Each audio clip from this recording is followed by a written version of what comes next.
So నేను ఆ చదువుతున్నప్పుడు నాకు అనిపించింది ఒకటి, ఇండియన్ డెమోక్రసీ ఏదైతే ఉందో అది స్ట్రాంగ్గా ఉండాలంటే ఇన్స్టిట్యూషన్ స్ట్రాంగ్గా ఉండాలి. దానిలో judiciary is one of the pivotal institution.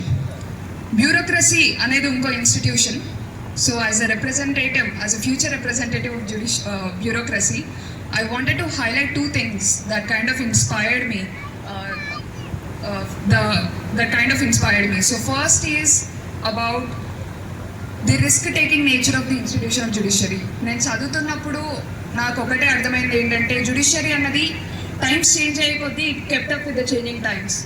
ఎట్లయితే ల్యాండ్ మార్క్ జడ్జ్మెంట్స్ ఏవైతే వచ్చాయో రీసెంట్ టైమ్స్లో కానీ 2015 తర్వాత especially, the way it kept up with the changing times is something that I feel all the institutions in the country can imbibe, especially the institution of bureaucracy. So that is something that I will take back with me. Apart from that, adi kaakunda the second thing that really inspired me is the independent nature of the institution of judiciary. Edaithe adi political pressures katitanga ledante to just uphold the people's rights and responsibilities adi teeskunda institution, I think it also again is important to learn the other institutions, especially for instance bureaucracy would, it's extremely important to be politically neutral and all such things. So these are the two takeaways I kind of learned from the institution of judiciary, and I don't think there is no other right platform than this for me to highlight how as a kind of representative of bureaucracy I got inspired from the institution of judiciary, and I feel extremely honored to be here amongst all the dignitaries that are present. And association వాళ్ళు నన్ను పిలిచినారు, నా birth ప్లేస్కి మేము వచ్చినాము. ఇక్కడ వాళ్ళ demands ఏవైతే ఉన్నాయో అవి నెరవేరేటట్టు, కొత్త బిల్డింగ్ వచ్చేటట్టు ప్రయత్నం చేస్తున్నాను. Best wishes to the bar association. Thank you all the committee members for having me here, honouring me. Thank you so much. Bar association Mahabubnagar ప్రధాన కార్యదర్శి. ఈరోజు మా bar association vacation dinner cum annual day. ఇది ప్రతి సంవత్సరం మేము summer వెకేషన్కు ముందు, summer vacation start అయ్యే రోజు ముందు జరుపుకుంటాము. ఈ సమావేశంలో హైకోర్టు న్యాయమూర్తులను గెస్టులుగా పిలుస్తాం. ఇక్కడ పనిచేసే న్యాయమూర్తులు కూడా ఇక్కడ ఉంటారు. Bar council member Manohar Reddy గారికి, అన్నయ్య గారు,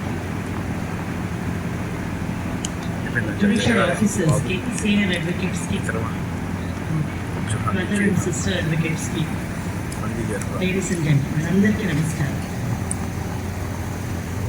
ఇది మూడోసారి యాన్యువల్ ఫంక్షన్కి వస్తున్నాను. 2021లో హైకోర్టు జడ్జి అయిన తర్వాత ఫస్ట్ టైం 22లో అనంత్ రెడ్డి గారు ప్రెసిడెంట్గా ఉన్నప్పుడు చేశారు. అప్పుడు నేను ఒక్కదాన్నే కాకుండా దాదాపు 6-7 మంది వచ్చాం హైకోర్టు జడ్జెస్. అండ్ మన జిల్లా నుంచి, పాత పాలమూరు జిల్లా నుంచి డిస్ట్రిక్ట్ జడ్జెస్గా వేరియస్ జడ్జెస్ జ్యుడిషియల్ సర్వీసెస్లో ఉన్న వాళ్ళందరినీ పిలిచారు. అప్పుడు తెలిసింది మన పాలమూరు జిల్లా నుంచి కూడా ఎంతమంది న్యాయ వ్యవస్థలో న్యాయమూర్తులుగా ఉన్నారు అనేది తెలిసింది. చాలా గర్వంగా అనిపించింది. అలాగే పోయిన సంవత్సరం కూడా సుదర్శన్ రెడ్డి పిలిచారు, వచ్చాను. ఇది ముచ్చటగా మూడోసారి కూడా వచ్చాను. ఇంత ఆత్మీయంగా ఇంటి ఆడపడుచుగా నన్ను ఇలా పిలుస్తున్న మీ అందరికీ ఫస్ట్ నా అభినందన.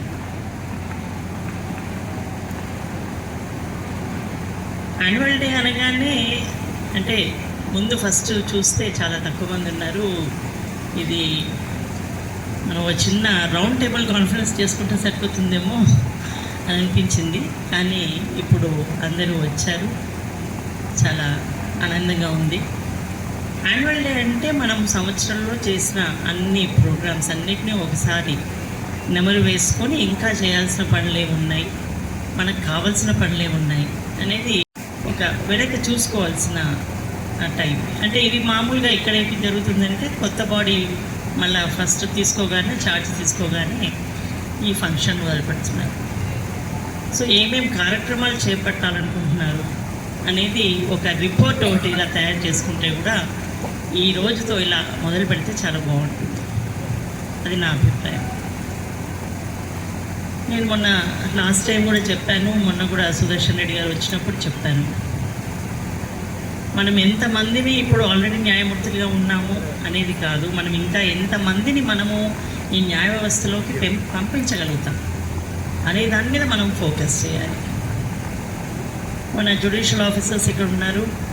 ఇదివరకు కంబైన్డ్ ఆంధ్రప్రదేశ్ ఉన్నప్పుడు జ్యుడిషియల్ ఆఫీసర్స్ యొక్క రేషియో తీసుకుంటే ప్రత్యేకంగా ఒక్క జిల్లా నుంచి చాలామంది జడ్జెస్ ఉండేవారండి. నాకు ఆ విషయం తెలిసినప్పుడు నేను అడిగాను, ఎందుకండి అలాంటి ఆ ప్రత్యేకత ఎందుకు ఆ డిస్ట్రిక్ట్కి అని.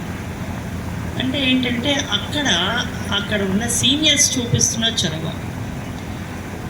అక్కడ ఏమిటంటే ఒక అడ్వకేట్ ఎన్రోల్ అయ్యి బార్కి రాగానే వాళ్ళని కూర్చోబెట్టి వాళ్ళతో మాట్లాడి ఎవరెవరికి న్యాయ వ్యవస్థలోకి వెళ్ళాలని ఇంట్రెస్ట్ ఉంది అనే వాళ్ళందరినీ ఐడెంటిఫై చేసి వాళ్ళకి ఫ్రీగా ఆ సీనియర్స్ కూర్చోబెట్టుకొని వాళ్ళకి ట్రైనింగ్ ఇస్తున్నారు.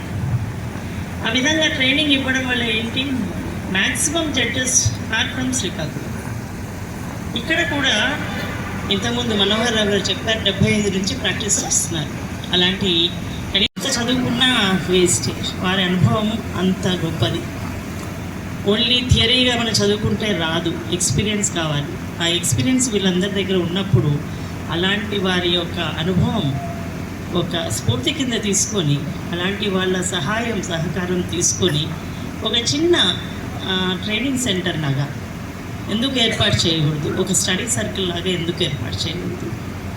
సో యువ న్యాయవాదులకి ఇలాంటి తర్ఫీదు ఇచ్చే ప్రోగ్రాం ఏమైనా చేపడితే బాగుంటుంది అని సూచన చేశాను. అలానే ఒక చిన్న స్టడీ సర్కిల్ అంటూ ఏర్పాటు చేయండి.